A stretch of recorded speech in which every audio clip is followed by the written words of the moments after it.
discutimos, senador Jorge Cajuru, a respeito do problema dos combustíveis no Brasil. E na exposição muito esclarecedora, muito enriquecedora em termos de informação, pontuam os senhores secretários algumas necessidades. Nós sabemos que na composição do preço dos combustíveis há fatores exógenos muito preponderantes, como o preço do barril de petróleo, como a valorização ou a desvalorização do real frente ao dólar, mas há também fatores internos, que é o impacto da carga tributária sobre o preço dos combustíveis, a política de preços da Petrobras. E nessa lógica, houve por parte da União, através de medida do governo federal, uma redução muito considerável relativamente à carga tributária federal sobre os combustíveis, de modo que a União contribuiu significativamente para essa frente de enfrentamento para a redução do preço de combustíveis no Brasil. Por outro lado, em relação aos estados, precisamos reconhecer de fato que em novembro do ano passado, após a intervenção do Senado, numa reunião havida entre a presidência do Senado e os governadores de estado, quando ainda pendente a apreciação do PLP 11, houve uma decisão dos governadores de congelamento da alíquota de ICMS, de modo que, ao se congelar, não se absorvia os eventuais aumentos do preço de combustíveis e, consequentemente, não se aumentava a arrecadação de ICMS fruto desse congelamento. Nesse ínterim, o Congresso Nacional se pronunciou e aprovou o PLP 11, que culminou na Lei Complementar 192, fixando conceitos importantes: a monofasia tributária, a fixação de uma alíquota em valores absolutos, a chamada alíquota ad rem,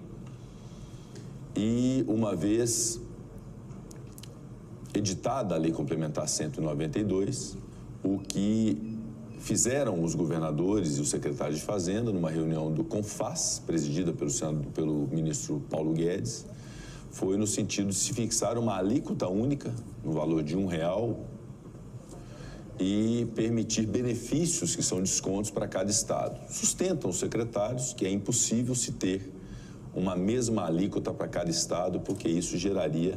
distorções e dificuldades federativas em relação aos estados. Há um desafio agora, senador Paulo Rocha,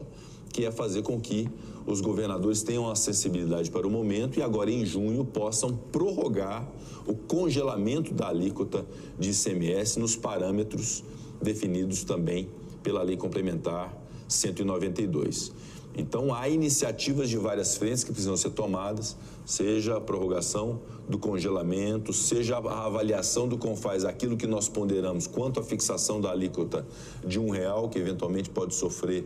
também uma alteração para benefício dos consumidores. E, fundamentalmente, nós aprovamos um projeto de lei de autoria do senador Rogério Carvalho, relatado pelo senador Jean Paul Prats, quando aprovamos o PLP 11, que foi o PL 1472, de autoria do Rogério Carvalho. E este projeto prevê no seu corpo a essência dele, que é a conta de equalização a partir de várias fontes, inclusive dos dividendos da Petrobras que são destinados à União. Só no primeiro trimestre a Petrobras anunciou um lucro de 44,5 bilhões de reais. Isso é um valor muito significativo, fruto da boa gestão, evidentemente, da Petrobras, que é um ativo nacional e devemos aplaudir, mas não é razoável um lucro de 44,5 bilhões de reais de uma empresa que tem um comando, que alguns sustentam que não é monopólio, mas que no final das contas é um comando muito centralizado